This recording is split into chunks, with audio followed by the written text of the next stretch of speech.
behalf of Calvas, I would like to welcome all of you to this webinar. Thank you very much for joining us.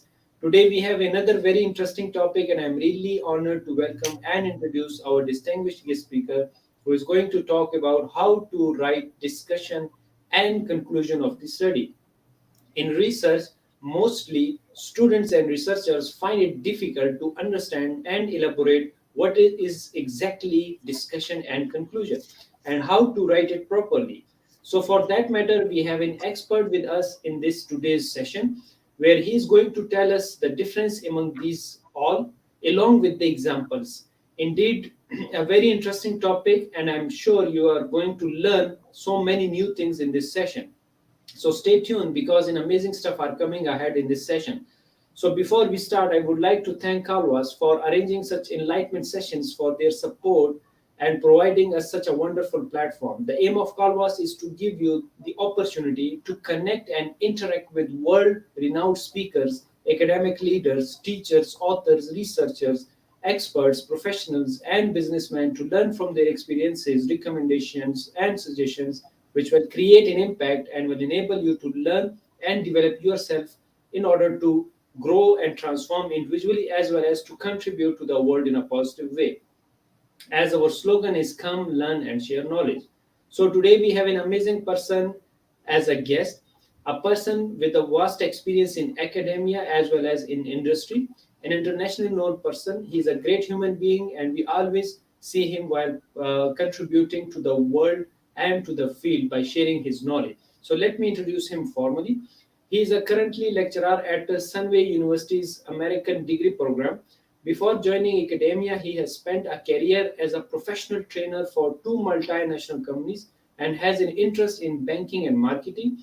In addition to that, he has over 20 years of experience in coaching, training, and teaching. Last but not the least, he's a wonderful speaker, author, teacher, researcher, professional, and above everything, a great human being. So please help me in welcoming our guest, Dr. Young. Welcome back to the Calvas platform, and thank you very much for joining us, Dr. Young. It's a pleasure to be back here, Dr. Haider. Thank you very much for inviting me. Hello, everyone. I'm happy to be back here to talk about this particular topic. I can't wait to start. Yes, thank you very much once again. It's entirely a pleasure to have you back.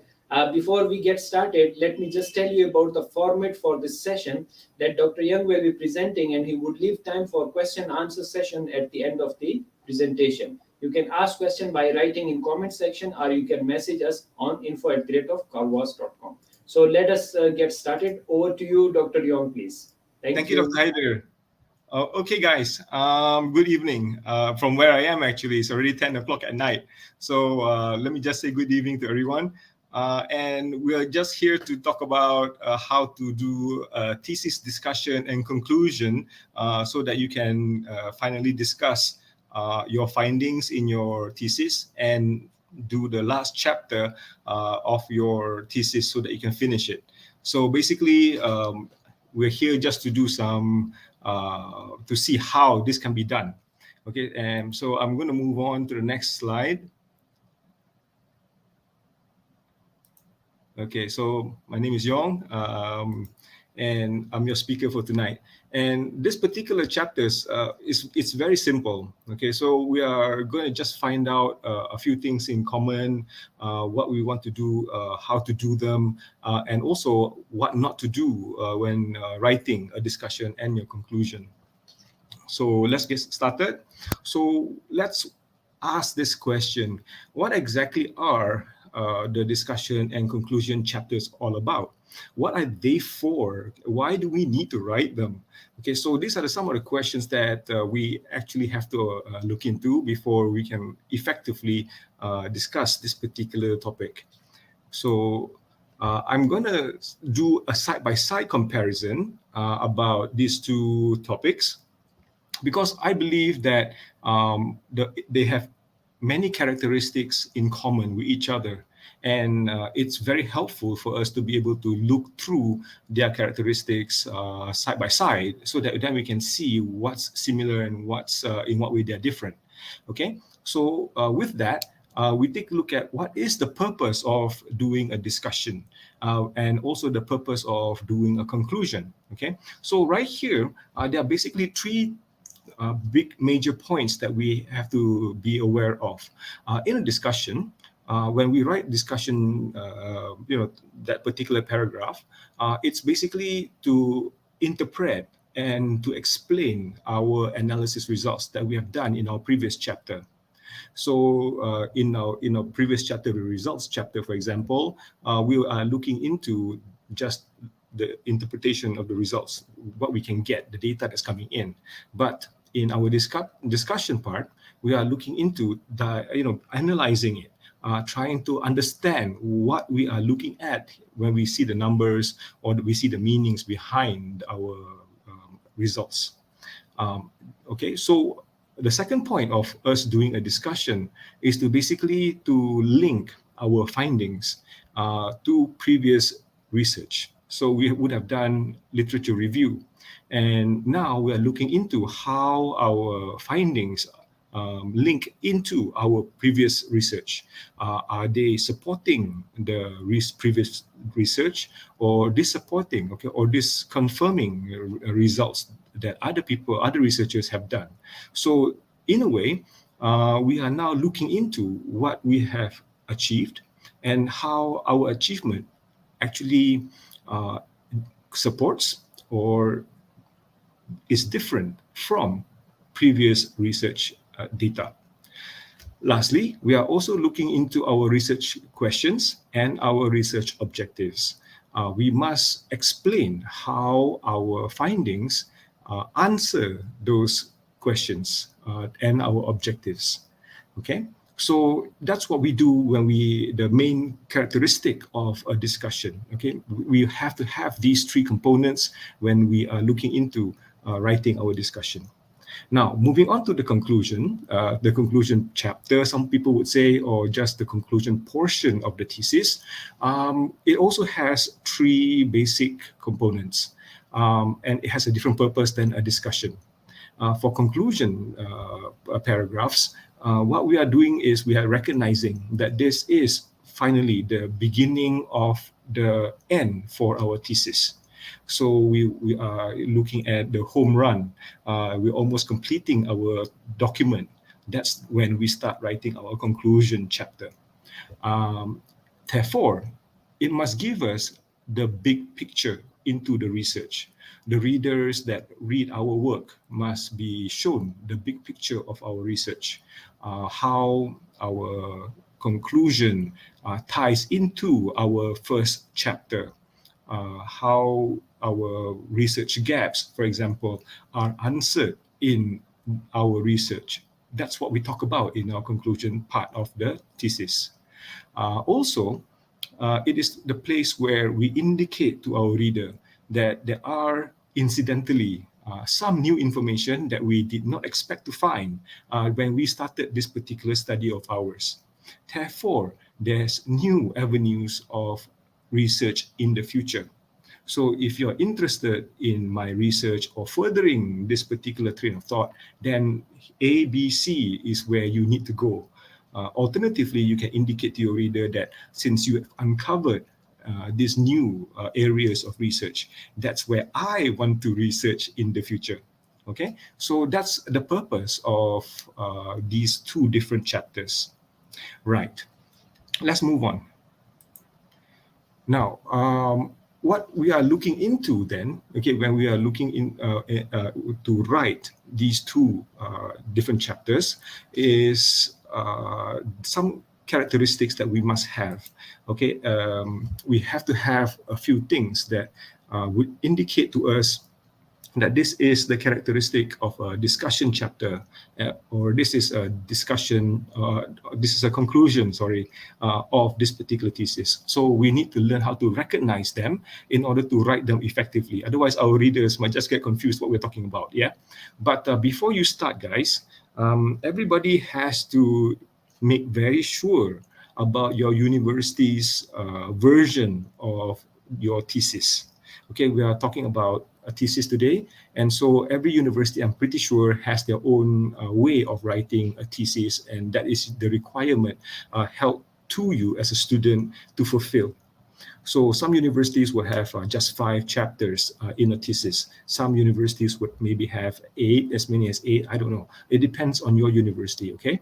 So that's why before you start anything, before you write any of these 2 portions of your thesis, my top tip to you is to check your university's thesis format.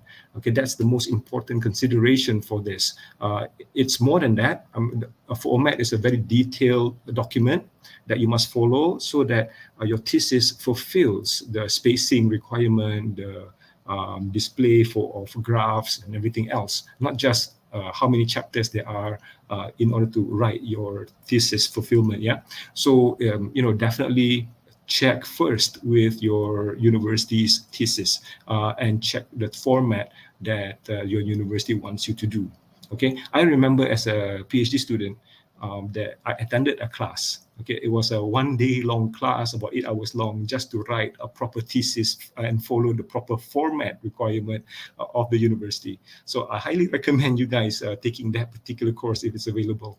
Okay, so preamble done. Top tip: check with your university's format. Okay, so then now we move on. Okay, so what are the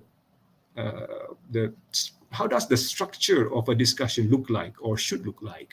Okay, so my top tip to you guys here again is basically keep it short and simple. 1 paragraph or 2 paragraphs should be the maximum in which you start your discussion chapter or portion of your thesis. Okay, so at most 1 paragraph, 2 paragraphs max. Okay, so what do you do when you're talking about your discussion? What should be in your discussion structure? Well, the first thing is look over your research objectives and your research questions. These things must be reiterated in your discussion chapter or discussion portion. Okay, they must be there. Okay, why? Well, basically you're trying to link your research, the discussion to its analysis. You're looking into the results, and that's the reason why you have to have your research objectives and research questions reiterated here. Okay, then the next thing you have to do is to summarize your key findings. Okay, so how do you say these words? How do you indicate to your reader that you are reiterating or you're summarizing the key findings? Okay, so I've written some words for you guys. For example, the data suggests, or the analysis identified the key factors of A, B, and C to be relevant to your study, etc. So these are some of the ways you can start your, your discussion paragraph. Okay, so now basically, this is in contrast to the conclusion. The structure of a conclusion is different. Okay, now like I explained earlier, some universities have their format shared. Okay, with they will share the format together. For example, one chapter 5 will be the final chapter for you. The discussion is one part of chapter 5, and then the conclusion can be another portion of chapter 5. So that's the reason why I'm discussing this thing together side by side, so you guys can see actually the differences between them. Now, the structure of a conclusion and how to identify them, again, they start with just 1 chapter, 1 paragraph, sorry, or at maximum 2 paragraphs. Okay, and in contrast to the discussion structure, where you reiterate your research objectives and research questions, you will actually talk about how your research questions and research objectives are achieved in the conclusion portion of your thesis. Okay, so that's the difference. Okay, the third one is basically you will start talking about how your study contributed to practical application of your study, or how your studies furthered the application of the theory that you were doing. So these kind of things would be what you want to write in the conclusion part of your thesis. Okay, so for example, you would say things like explain basically how your study fills in the research gaps, or how your study solves your research problems that you had, okay, to justify your research proposal. Okay, so your conclusion would explain how your study actually fulfilled the research gap. Also, how it relates to existing theory and how it expands your theory further forward. Alternatively, you can talk about your practical application of the findings that you have. So this would be the type of things that should be included in the structure of your conclusion. Okay. So here's an example of how you can start a discussion paragraph. I purposely put in the entire start of this particular chapter so that you can see for yourselves that literally it's chapter 7 and it's a qualitative discussion. So basically you can tell that this part here of the thesis is indeed 100% on discussion. Okay, and it doesn't have to be chapter 5, for example, because it's labeled 7.1. So all the details that we need to see here all depends on that particular university's format for their thesis. Okay, moving on from there, we take a look at how the words are used in order to start this paragraph. Now you can see as the first word, the current chapter presents discussion of the in-depth qualitative findings, with particular emphasis on each of the research questions. So basically, we know that this particular thesis is a qualitative type of research. That's the first thing we find out. So what they've done is they are talking about the type of research that they have done. They're moving forward from basically, because a qualitative chapter is all about analyzing, discussing the analysis that was done. So we know analysis was done before we reach this particular chapter. And we know it is a qualitative study that this particular thesis is describing.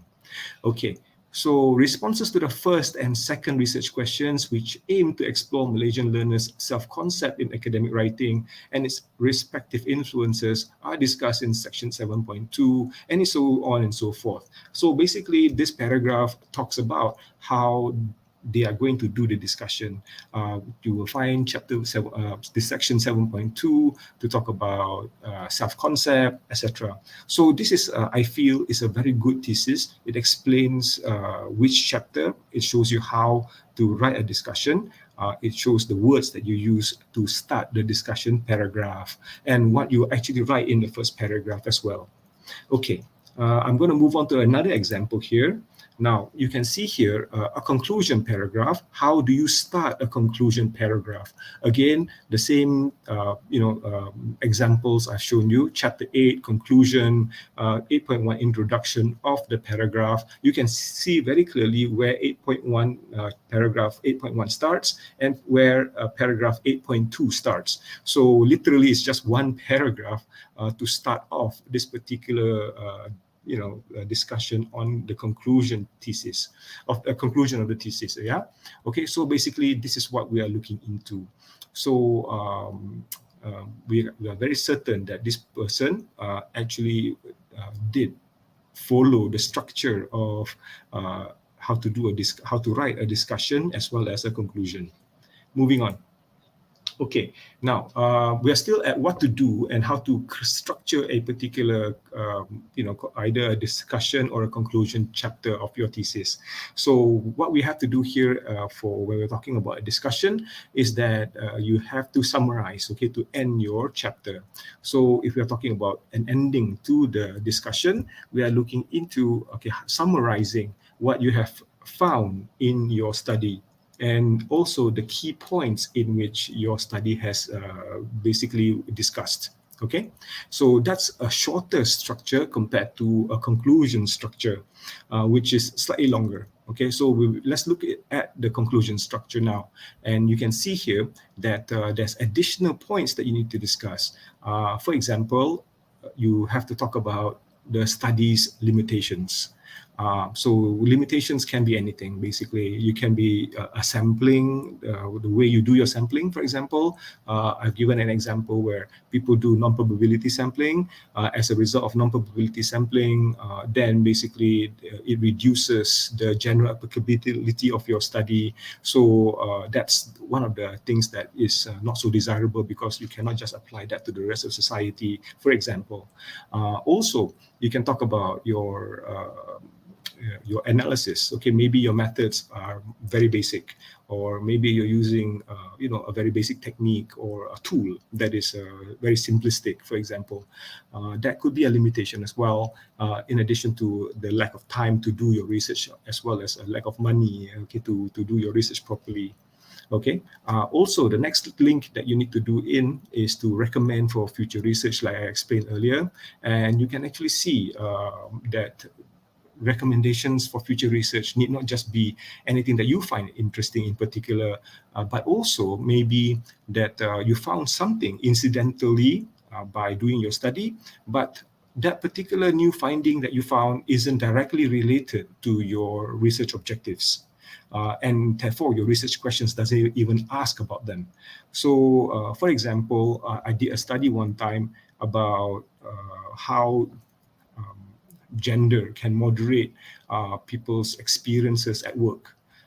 And I found that incidentally that the findings, when I actually analyzed it, when I recommended it, I said, if you want to have a better, because the way the gender does, the gender roles are different from one another, and the way they look into risk is a little bit different from one another. I actually recommended that maybe more study can be done by, looking into a combined team of a man and a woman doing that same work. It could be incidental, but I never pursued that particular line because my study did not specify that as an objective to study. So as I actually saw this particular effect happening, I actually made that recommendation for future study. So that's an example I can give you. Well, of course, when you talk about your limitations, you aren't supposed to like run yourself down too much. Okay, so just because it's a limitation, that is also another opportunity for you to set it right in the future. Therefore, it's an opportunity for you to do future research. So that's the reason why I put here an example when you said limitation, basic tool or basic analysis used. Maybe in the future, you want to do more advanced techniques for that particular problem using a more advanced tool or technique for future research. So basically, that's how you can actually turn around your limitation and make it into a future study. Lastly, okay, you can summarize the chapter. Okay, so I will show you now an example of how to start, or basically do this particular chapter to summarize that particular work that you have done. So you can see here, chapter summary. You can see the words being used here. Okay, as a result of this study, self-concept in academic writing and engagement have been shown to have some commonalities, thus affirming a relationship between the two constructs. So you can actually say these kind of things. So it's a good way to start your summary. So you're basically using all the pointers that we have talked about, and you're tying it together by writing a paragraph like this. Okay, so here's another example of a conclusion. So basically, earlier on in this particular page, we are concluding a discussion summary, and this one is all about conclusion, okay, or the particular chapter of your conclusion. So you can see here in one paragraph, a badly spaced paragraph, I must say. Okay, this is mine actually. So that's why I feel confident putting it for you as an example. It's badly spaced, I must admit, but this is my work, so I don't mind sharing with you though. So you can see here chapter summary, and this study set out with an objective to investigate the factors that might affect bank sales officers' intention to minimize repayment risk from their potential customers, the SMEs. So this is how you can round up and summarize the big picture for the people to read. Okay, so just going to move on from here now um, to the next point. What not to do in your this particular topic, okay, when you're building a discussion or you're writing a conclusion chapter. What not to do. Okay, fortunately, there aren't that many things not to do. Okay, and I only leave you with three. Okay, so basically, what not to do in both chapters is not to introduce new data, new findings, or new analysis. Okay, never ever do that. Okay, if you have anything new, then go back to the earlier chapter when it talks about the analysis.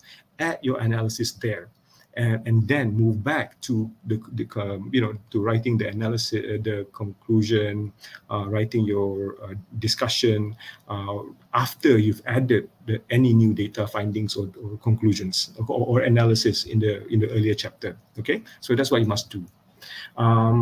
Second, okay, and I cannot stress this enough. Okay, don't overextend or exaggerate your studies findings.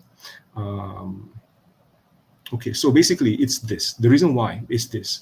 You might be very excited, okay, that wow, what you suspected, what you hypothesized has now been proven, and you've done all the data analysis and the data shows that you are right. Congratulations, well done. Okay, so this is obviously something very good and very worthy of yourself being proud. Okay, but there is a fine line to cross. Okay, when you say my study proves that the theory is wrong. So that's what I'm saying. When you're exaggerating it, or you can say, my therefore, in conclusion, the methodology I have explored or outlined, okay, or the methodology outlined in this study, okay, shows that existing methods are outdated. Okay, so you should not say these kind of things. Why? Because it's just one study. If you want to change people's opinion, then there must be a body of study. There must be a whole list of researchers doing similar research and all coming to the same conclusion as you have, or maybe you have written a whole bunch of research papers to show that, hey, there is something here that we must look into and it's kind of important. Okay, so if you just had one paper and one result and you're already saying things like that, okay, so it's not so good. Yeah. People will not believe you. That's basically what I'm trying to say. And if it's a thesis, then your examiners are going to ask you questions. Okay, a lot of questions. Okay, difficult questions in your exam. Okay, so let's not go and over exaggerate things. Okay, so for example, okay, don't use assertive sentences. Okay, like this proves existing theory to be wrong. Okay, you're just doing your PhD, okay, and you haven't done anything yet. You haven't even passed your PhD yet. So I think it's a little bit early to say things like that. Theories that maybe have been around for like 20 to 30 years. Okay, so it's premature, yeah. Okay, this study conclusively supports the idea that whatever the theory is proving is right or wrong or whatever. So this is some of the things that that you must not do. Okay, maybe, for example, banking practice. Things have been done in the industry for many years exactly because it works. So if you're coming up with just one PhD study and you're saying the practices done today in industry does not is not is wrong or something, then you're treading on very thin ice. Okay, so that's my advice for you. Okay, so be very careful not to write sentences like this. Be more neutral, be more humble, okay, when you write your paper. Okay, so of course, you can pursue your line of study when you graduate, write more papers on it, and then be the recognized expert in that particular field of study. So that's how you gain fame. Okay, so yeah, that's basically what I have to say. And that brings us to the end of today's talk. Thank you very much. I really appreciate your time listening. All the best. Thank you very much, Dr. Yong. You're Once welcome. again, you have explained very well and you have covered so many important things in that. Most of the question you have already covered in your this presentation. Wonderful content. And I would Thank say you. again, with a smiling face, you have covered wonderful content. And I love the way you started with the what is it and what to do and what not to do. Really very interesting thing. And I love your top tip, which is to follow your university format. And that recalled me the same experiences which we have gone through in University of Malaya, that we were following the thesis format over there, and it was very difficult for us to follow and to understand first. And very nicely you have mentioned for them that you can do it in that way. So, Dr. Young, very nicely you have mentioned. Should we start with the first question? Of course. Yeah. It you have already discussed that thing, but you talked about the paragraph, one or two paragraph. The question which we received is that Dr. Young, please guide us. Is there any standard format exist regarding discussion and conclusion regarding the number of pages, not only paragraph but number of pages? Yes, your opinion on that, please. Okay. Um, Number one, how important is your discussion and conclusion? Okay, so if you had done your data analysis, that particular chapter, okay, will actually prove and disprove your hypothesis. Fantastic. Now, it proves that you know how to do your analysis. Maybe your smart PLS or AMOS, or maybe you do your qualitative studies and you've actually proven your hypothesis to be true or false. Okay, so no problem. Now, how do you show your examiners that you know what you're talking about? How do you know what that meaning of the analysis is? So this is what the discussion chapter is for. So I would say definitely write as many words as you can about your discussion, because you have to break it down, break the analysis of your data down to where someone who is not an expert in your field can read and understand. So what I do to save on words, okay, obviously we don't want to write too many, okay, and what I do is to save on words is I do a standard template. So what happens is, if this is a moderation analysis, then I do 3 different moderation analysis. I use exactly the same template. The words used will be exactly the same. So why do I do this? That helps me to estimate how many words I'm going to use when I'm trying to write this without confusing or muddling the entire issue. So if you do a moderation analysis, there is certain things you have to do, certain steps that you must go through. So since that is the same step that you'll be applying for each moderation testing, then of course it should be the same, right? So your examiners cannot fault you for that. I don't believe any journal editor will either, but then we're not talking about them. We're talking about the thesis, right? So your thesis examiners are the ones that we have to pay attention to right now. And I don't think they will fault you, because it's a moderation analysis and you're using it as a standard. Therefore, it is uniformity in the way you're discussing your moderation analysis. So as a result, word count will be the same, multiplied by 3 times. So that's what you do. In other types of analysis, maybe you're proving your hypothesis. So even then, I like to do a template. Okay, so I'm going to like analyze this particular or discuss this particular hypothesis in this way. That way, I don't miss out anything. So from then on, how many words are there going to be? Okay, so it depends on how many hypotheses you are writing, how many you actually hypothesized, and how many of those discussions you're going to do for it. Okay, so that's basically how you can control how many words there are. But let me tell you, I believe that a discussion is worth doing well, because like I said, if you cannot prove to your examiner that you know what you're talking about during whatever you're writing in your discussion, then you don't get to pass your PhD. So you might write very short, but if your examiners don't understand what you wrote, or they are not convinced that you understand your own analysis, then they don't believe you. So as a result, you don't pass. So which is more expensive now? Writing more so that you can explain your discussion properly, and then write your conclusion appropriately, and then pass, or the examiner say, we don't believe what you actually wrote. I don't think you know what you're talking about because your discussion is too brief, and therefore have another year redoing your PhD. So based on that kind of result, which one would you do? Yes, very true, very true. Yeah.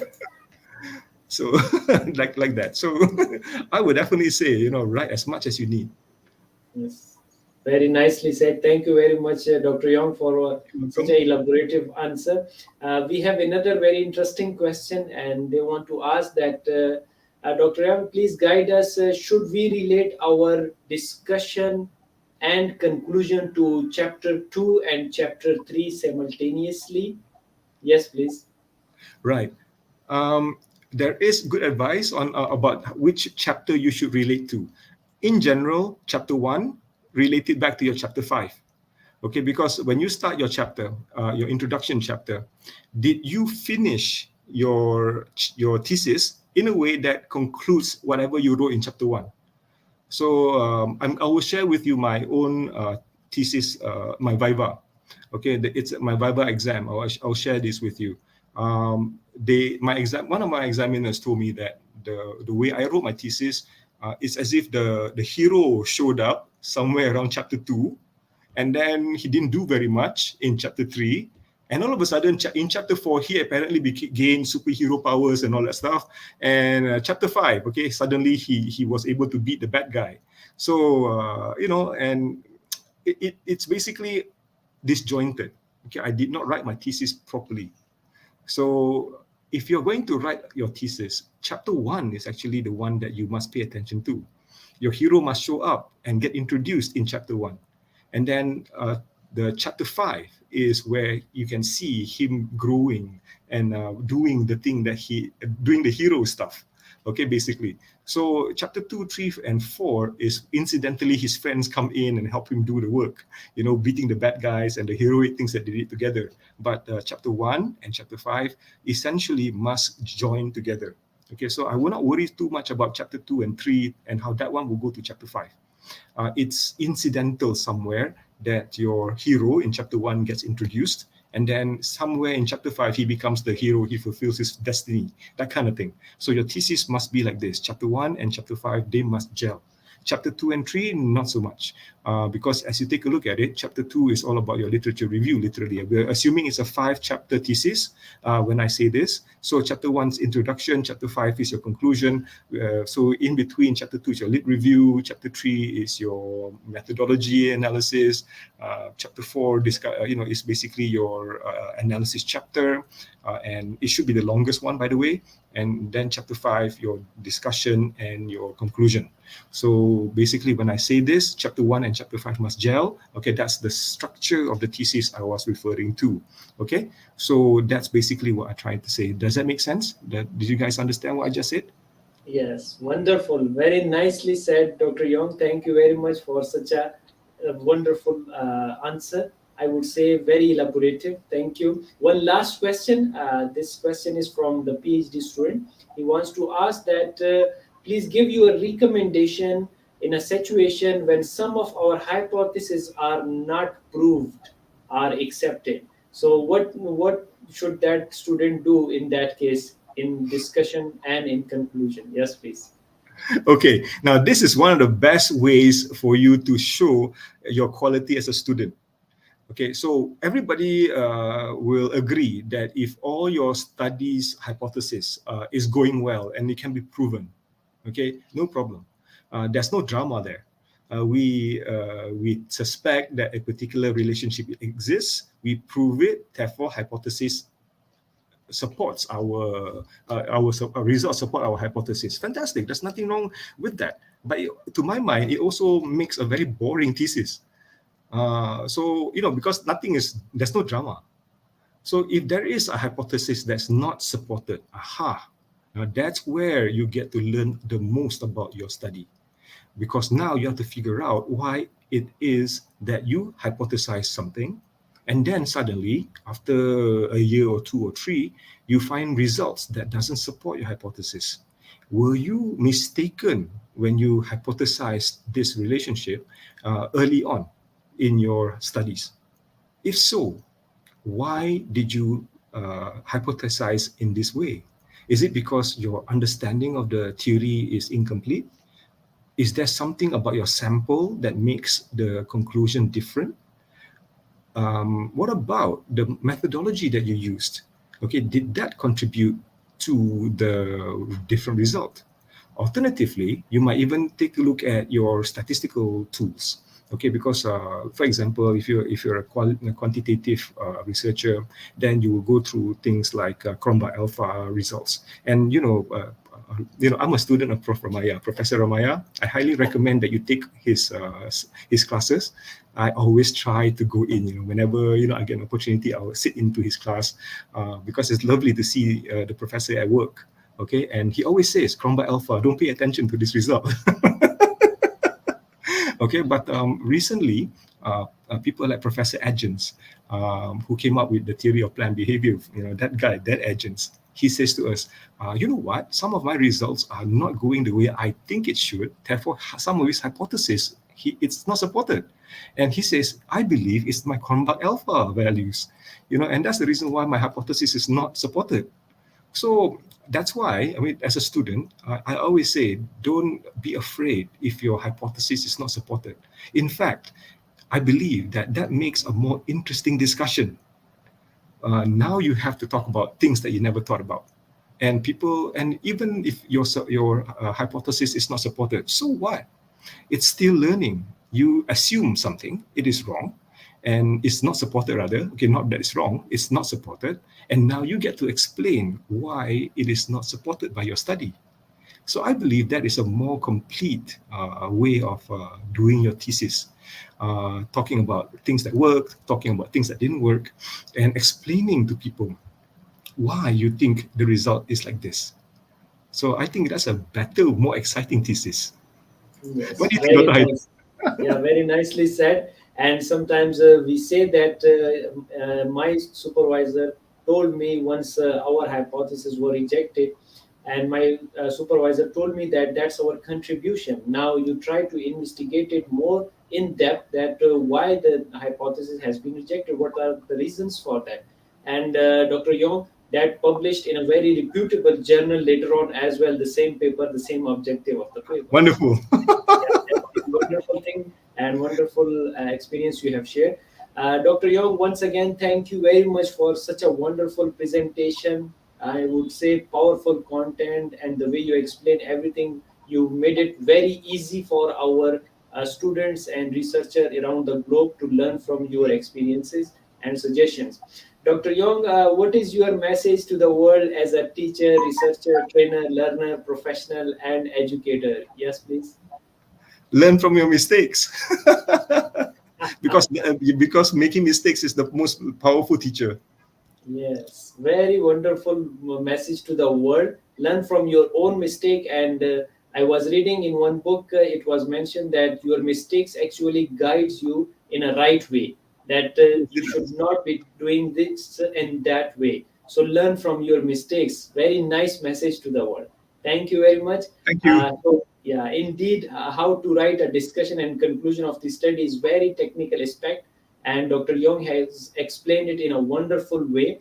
Please do follow the distinguished guest speaker through his research work, and you can email him for future learning and guidance. He's very generous and always ready to help the people.